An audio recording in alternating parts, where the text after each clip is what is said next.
Magandang araw mga kababayan. Narito ang pinakabagong update tungkol sa mga bagyo, si Bagyong Nika at ang bagong Bagyong Ophel, na ngayon ay isang tropical storm at nakapasok na sa Philippine Area of Responsibility, PAR. Alamin natin ang kanilang mga detalye at pinakabagong track. Para manatiling updated sa lagay ng panahon, huwag kalimutang i-click ang subscribe button. Unahin natin ang update kay Bagyong Nika. Sa ngayon, nasa bahagi na ito ng West Philippine Sea at patuloy na humihina. Huli itong nakita sa layong 185 km per hour kanluran ng Lawag City, Ilocos Norte. May dala itong maximum sustained winds na 95 km per hour malapit sa sentro at bugso ng hangin na umaabot sa 115 km per hour. Ayon sa track forecast, patuloy na kikilos si Bagyong Nika patungong kanluran-hilagang kanluran sa West Philippine Sea at inaasahang lalabas ng Philippine Area of Responsibility sa loob ng susunod na 12 hours. Sa mga susunod na araw, inaasahan ang patuloy na paghina nito at posibleng maging isang remnant low sa may katubigan ng southern China.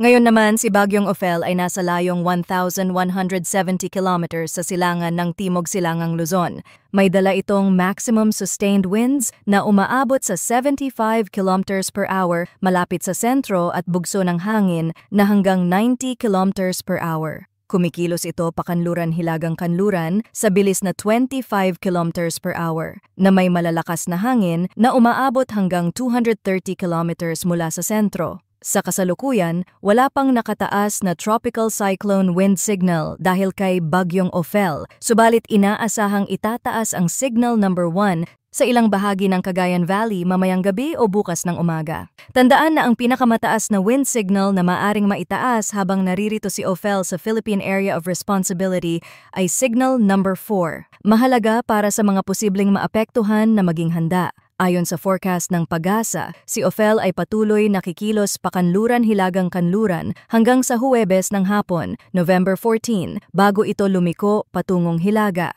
Posible itong maglandfall sa Hilagang o Gitnang Luzon sa Huwebes ng hapon o gabi sa oras na inaasahan na magiging pinakamalakas ito.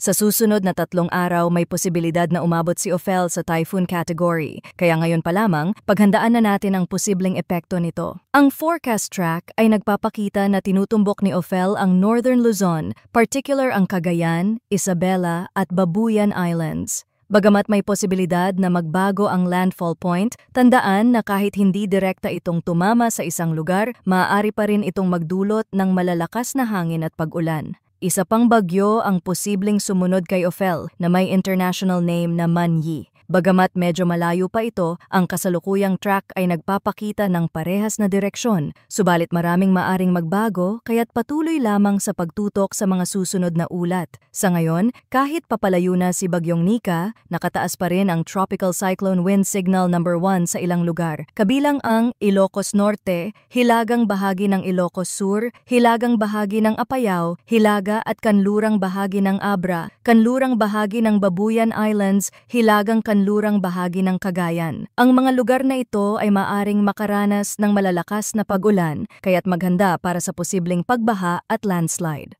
Ang mga baybayin at kabundukan na nakalantad sa hangin dulot ng bagyo ay maaaring makaranas ng mas malalakas na bugso ng hangin. Pinapayuhan ang lahat na maging alerto sa mga epekto ng malalakas na hangin. May posibilidad ng storm surge sa mga baybayin ng Ilocos Norte at Ilocos Sur sa susunod na 48 hours. Ang mga residente sa mababang lugar ay pinapayuhan na mag-ingat at sumunod sa mga abiso ng lokal na pamahalaan para sa kaligtasan. Pinapayuhan ang lahat na patuloy na subaybayan ang mga susunod na update tungkol sa mga bagyo.